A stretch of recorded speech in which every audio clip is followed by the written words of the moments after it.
Hi,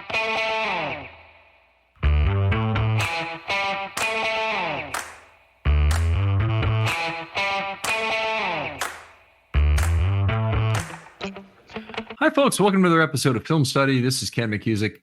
Today, we continue with our Recollections series, and we're going to be talking about Matt Judon, the outside linebacker, longtime Raven. It was Raven for 5 years anyway, and the guy who picked him is my co-host for Friday Morning GM, Vas Laricos. Vas, how you doing? Doing well, Ken. Looking forward to discussing one of my favorite players. He was a recent player, but I think still unappreciated by the fan base. A fifth-round pick out of Grand Valley State turned into an All-Pro and four-time Pro Bowler. Quite a story there. Yeah, definitely one of the real great late value picks. He's also, if you look at value to the Ravens, he's really the Ravens' last great small school pick. And this is it's kind of a strange thing because I really expected when the scepter shifted from Ozzie to EDC. And now EDC, of course, has the last call on all picks, that it would be less in the way of there'd be more in the way of small school shots taken, particularly in the later rounds, because DaCosta had done such a marvelous job of setting up the scouting to really look at those closely. And there are other people involved. I'm sure maybe Douglas or others were involved in that, and it was just more done in a previous era. But Matt Judon from Grand Valley State, and the only other one they've had really since at all is Zach Sealer from Ferris State, who was great, but he's been great with the Dolphins, and he was actually cut by the Ravens, so you can't count him, I don't think, as a Ravens draft pick. Right, that does seem to be DaCosta's shifted there, maybe trying to stay ahead of the curve in certain ways, and maybe that's one of the ways he's done it. Hopefully, he can improve his day 3 drafting soon. Mm-hmm. Now, there's at least 3 tiers to where you draft. You can draft in the Power 5, and there's a heavy predominance of that now for the Ravens. And you can draft in the other Division I, quote unquote, schools that include the Sun Belt and what used to be the All America Conference, and the other ones that are not major ones. Oh, I guess the Pac-2 is no longer a major conference anymore. But so I guess we might have really the Power 4 now, unless there's another conference emerging that I'm not aware of. I think eventually it's going to be the Power 2 with the Big Ten and the SEC and nobody else, because even the ACC is facing lawsuits, and Florida State's trying to leave, as well as Clemson now too. So yeah, ACC may be reduced to a lesser tier pretty soon as well. Clemson trying to get into the SEC or the Big Ten? I think they're going SEC, but it's not quite disclosed. I think the SEC, they already have a footprint there, I guess, with the Gamecocks, but they want to expand. North Carolina is the real prize, I think, for both of the big conferences. Okay, right. They would either, both of those would want that. It's all about the market, by the way. It's not about the teams. The Big Ten didn't want Maryland because of their football program. They wanted them because of the market. They're the DC Baltimore market. It's a sweet one. So. All right, back to Matt Judon. So he played 76 career games for the Ravens from 2016 to 20 with 34 and a half sacks. We sometimes forget how good a pass rusher he was. And I think in part of that is that he dropped the coverage on a fairly high percentage of pass plays. Not as much as Bowser, but it was almost 24% of his pass snaps that he dropped the coverage, which means his overall sack rate was 2.1%, which is significantly higher than some other players. Jadeveon Clowney, 1.3% career prior to this last year. Tyus Bowser, 1.7% career, but Matt Judon, very impressive in terms of his years with the Ravens. Indeed. He fit the mold of the Terrell Suggs, Adarius Smith. More recently now, Jadeveon Clowney, just that big body power rusher, but with remarkable ability to drop into coverage. He was one of the most likely outside linebackers to drop into coverage in 2019. And he could really do pretty much everything as a true 3-down run defender, edge setter, coverage, and being able to come forward. And as we'll get to, I guess, a little further in the episode, Wick Martindale started deploying him in some unique ways to really maximize his pass rush towards the end. Yeah.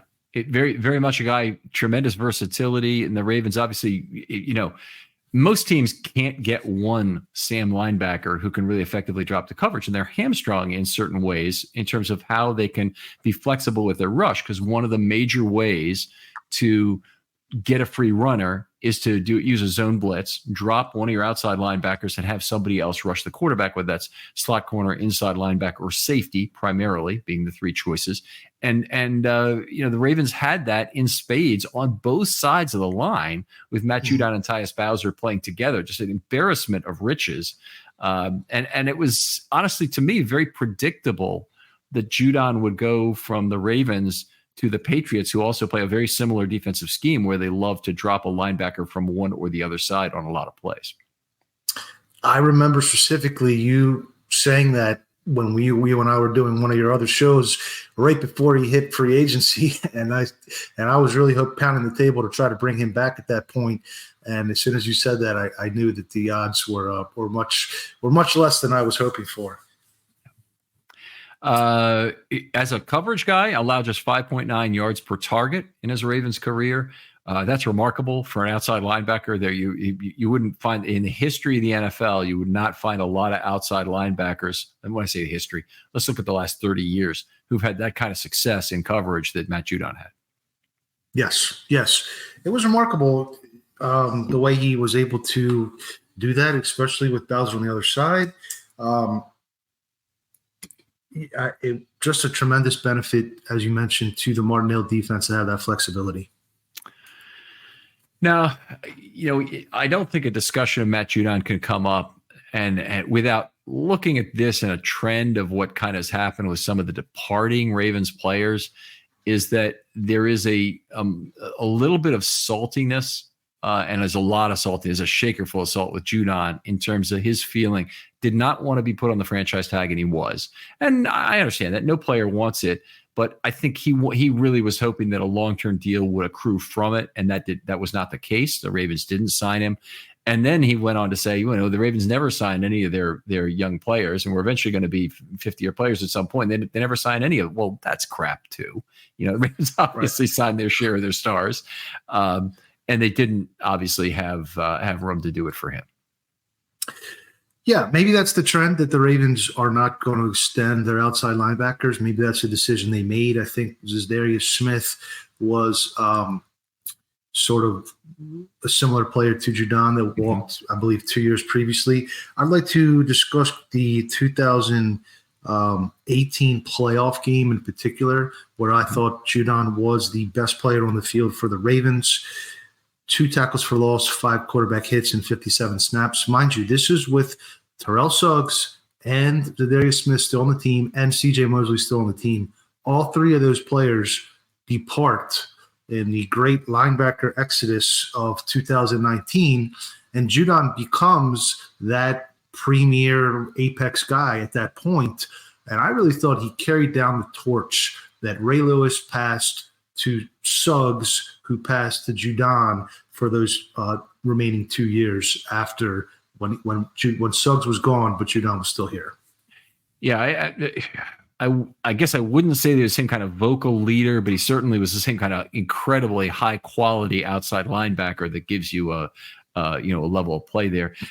Suggs he's a special cat. Anytime you're at camp, you always knew exactly where he was because he was yelling something funny, and it's it's not a given that young men who are athletes are going to be so naturally funny as Terrell Suggs was. It happens sometimes. You get lucky, and then you have other guys who just they can't put a sentence together, and it's harder to be funny when you can't do that. A good sense of timing and whatnot. By the way, a little bit of an offshoot here. But Maureen and I watched a movie the other night. We watch a lot of movies completely on spec. We don't know what we've got. Recently added to Netflix, that kind of thing. But we watched the movie Bottoms. Have you happened to seen it? I have not seen that one, no. Okay, it's about 2 young girls who start a fight club at their high school because they want to meet other girls. They're lesbians and they want to meet other girls involved in this. And they started as kind of a self-defense class. Anyway, the whole plot of the movie is irrelevant. The funny thing about this is Marshawn Lynch is the faculty advisor they got from, and who would think that Marshawn Lynch could act? He's absolutely freaking hilarious. It's worth just watching him and all his lines through the show. The guy is just freaking hilarious. And he's got this way of babbling nonsensically, and you just laugh hysterically because he's like responding to something, and he goes through this like free association way of talking. It's beyond funny. And I looked, and apparently he won all kinds of awards for his work already in the movie. It's his first movie, and worth a watch. And I don't recommend movies like that. It's really a young adult movie, but it's funny from that perspective. I'll jot it down. I think Judon did have some of the same personality elements of Suggs. I had a press pass in the 2019 season for training camp, and I got to observe him up close and personal.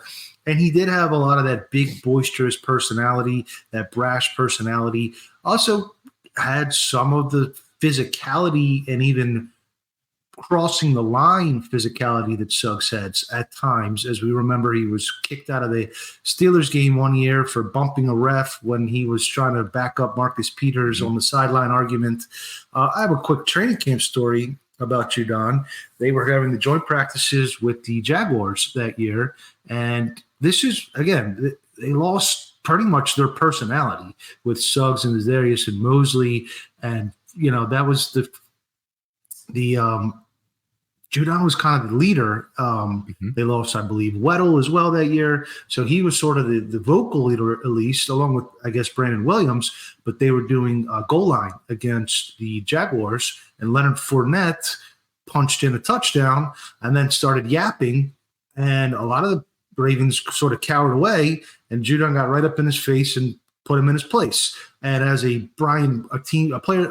person who fell in love with the Brian Billick Ravens, I appreciated that brashness about him. Yeah.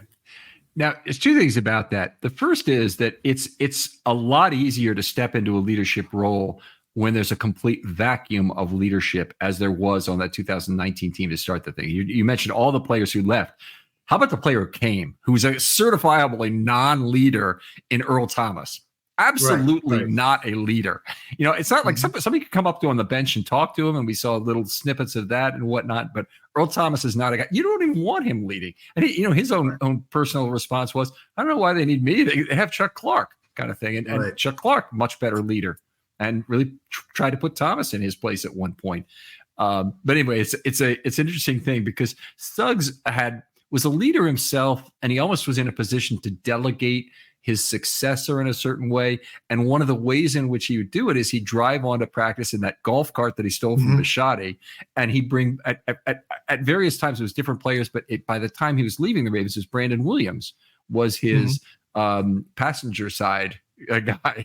I don't know. It seems like Suggs should have a driver or whatever, but Brandon Williams was the guy who rode the passenger seat with him. But anyway, very training camp has a lot of funny stories, and you can observe a lot of things that are going on the field, which will tell you a lot about how the team interacts with each other just from how these players are. Yeah. Sure. Well, now it's more the top two or three guys. They don't join the field until after calisthenics has been completed. Some of them, Humphrey and those kind of guys. But back to Suggs, just his play on the field. 4 sacks in 2016 for a fifth-round rookie, pretty solid. Jumped all the way up to 8 sacks in 2017 with 800 snaps. That's another point I wanted to make. He played a lot of snaps for an outside linebacker. Almost 800 snaps in 17, almost 700 in 18, another 800 in 19, and then about 620. I think that was the COVID year plus injuries. But a lot of sacks, a lot of production. 2019, I thought, was his best season. He finished third in the league in quarterback hits that year, and the second most pressure that was converted into turnovers, whether that be a forced fumble or a pressure that directly caused an interception. Yep. Yeah. So that I very significant statistics there, and I'll start with the snap count component because right now the Ravens are working like hell to find three guys who could each play about 67% of the snaps. And you can fill both your outside linebacker spots, obviously. With that, they also had some other guys who are filling in some early down snaps. But the Ravens very much believe in rotational play. Keep pass rushers fresh. Don't keep them on the field all the time. And there was no combination of those three guys that they were uncomfortable with this last season. So you saw a lot of Van Noy and Clowney, Clowney and Owe, and Owe and Van Noy. So you could do it any of the three ways, and it was a beautiful situation to have. Matt Judon, part of the problem with him and also with Pernell McPhee at times was he was both the Ravens' best outside linebacker as a pass rusher and as a run defender, and then those are the guys you tend to start overplaying, and that becomes a problem. They did have that with Clowney last year, I think, but they did find a way also to keep him off the field and keep him fresh, and that was part of what made him, I think, a good player. You mentioned the COVID year, and he missed a couple games due to COVID. I think that's one of the things that might have made a contract extension more difficult during the season. Now, of course, okay, so in 2020, he's playing on the tag, so he can't be signed to an extension after July, I think it is, right? That's usually the cutoff point for that. So they couldn't have done it during the season, but he had some anti-vaxxing comments he was already making, I believe. I don't want to put that in my body. You can't make me do it, kind of thing. And I think a lot of the players who took that stance, and there's still people who, obviously out there who claim it's not a good idea. And there's some studies that will tell you it was not the greatest thing. But in a world where we have to have people vaccinated in order to keep their elderly population alive, it's a really important thing for people to subject themselves to this. Anyway, he didn't want to do it. He missed 2 games due to COVID. A lot of the Ravens did, so it's not the end of the world, but I don't think it helped him in terms of the Ravens and the way he left on kind of a sour note. I would agree. And there was also some sort of controversy with a joke or something or other with Jamison Hensley about a strip club or something when they were potentially negotiating a long-term extension off the franchise tag year. He played well that year. That was the year. So 2020, Judon played under the tag, and one of the few players that played under the tag and did not get the extension long-term eventually made the Pro Bowl. And that was the year Wink started deploying him as like an A-gap blitzer and almost giving him free reign to choose what gap he wanted to hit, which is pretty interesting deployment that you've seen it with a few other players. But like Myles Garrett, I did some of that last year. Judon was tasked with that, and he also had a big play in the playoffs. He was a big game player. He had the strip sack of Allen in the postseason. Mm-hmm. Yeah, that kept the Ravens in that game in the first half. It was still, I think it was 3-0 at the time when that happened. But the A-gap thing they've done with a lot of players over the years, and it works best with a player like Bowser or Judon, who's also fine if you want to drop him to coverage there and play one of those shallow zones. Mm-hmm. But if you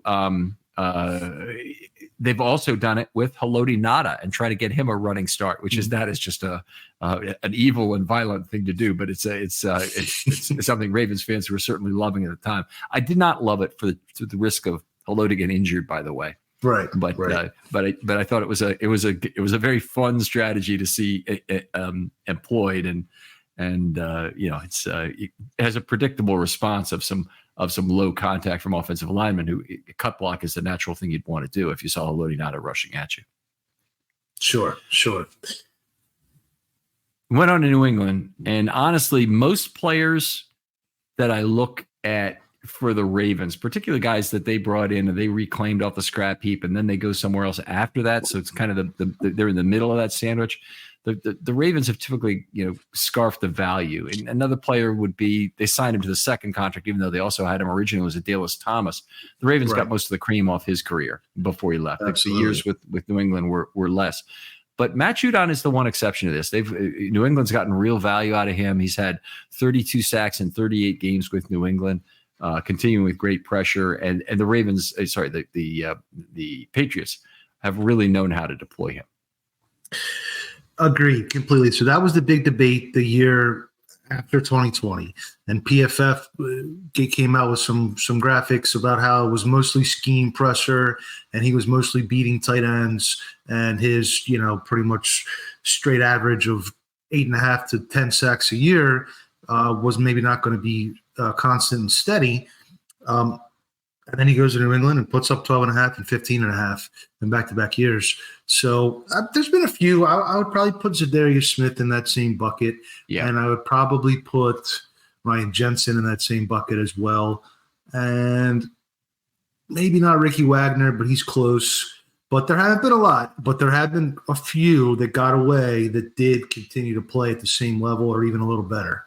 Okay, so the rule for what I'm saying, okay, and I know I'm defining it, is that the player provided tremendous value relative to cap for some team, and usually, like we said in the Friday morning GM this last week, was that it's very hard for a free agent ever to really provide a ton of value. But Judon is a rare case where his value in free agency, and particularly considering the year he played under the cap for the Ravens, in a lot of ways, Matt stands up very well on a value per dollar of cap spent versus what he did with the Ravens. In terms of Ryan Jensen, no doubt about it. Ryan Jensen's fourth year with the Ravens is worth a ton more than whatever he did with Tampa Bay, because all of that he did on a massive contract. Okay, I follow what you're saying now. Well, that was the other thing, because some people thought Judon was going to be asking for $20 million a year. I think that there was that might have actually been what sparked the thing with Jamison Hensley. I think they put out a report that he wanted $20 million, and he ended up signing with New England. I think it was about $13 million, if I recall, per year, which was less than pretty much all of us were expecting and anticipating. Now, that was the COVID cap year, which depressed values for a lot of players, but I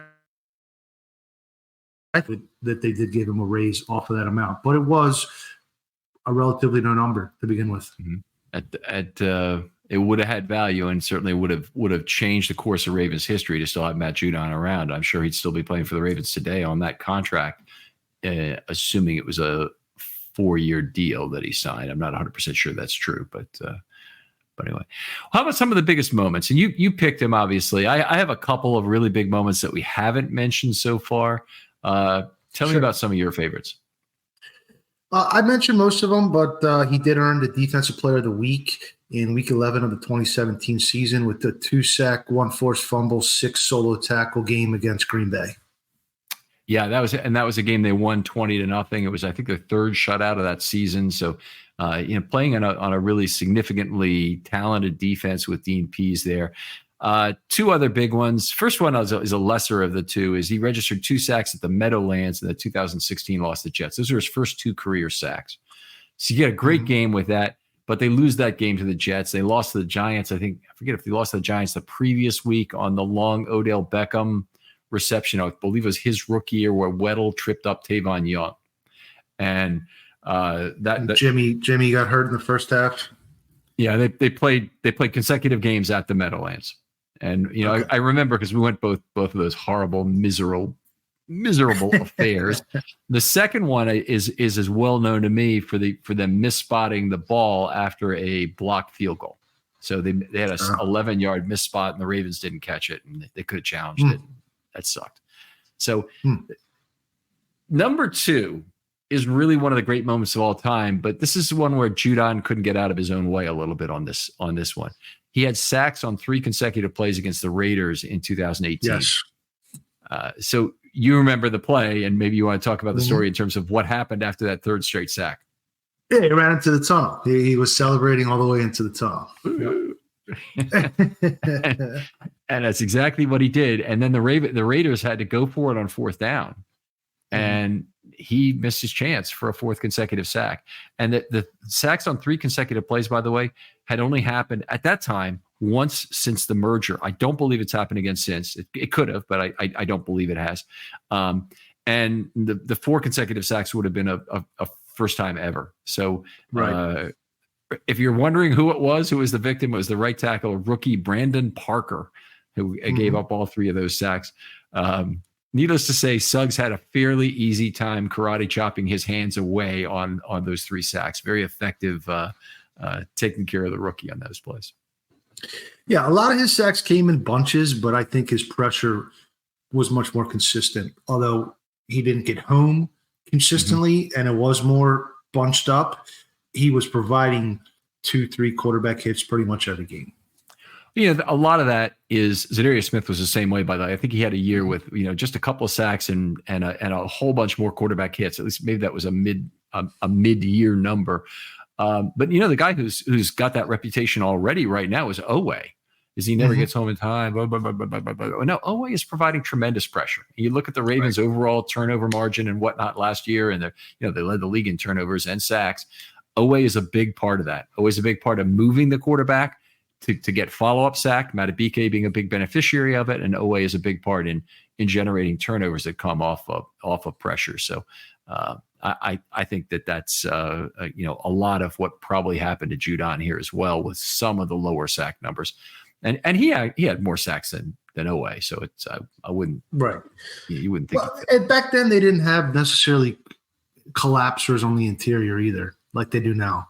And I think that depressed some of their numbers as well. And as we saw, when both of those players departed and went to maybe a little bit more aggressive defensive fronts, their sack numbers jumped as far as Darius in Green Bay and Judon in New England. Yeah. All right. Really, really, you mentioned the 2019 season as Judon's best, but during the last 7 games, had 4 forced fumbles and 5.5 sacks. Of course, the Ravens are on that big 12-game winning streak. They won the last 7, obviously.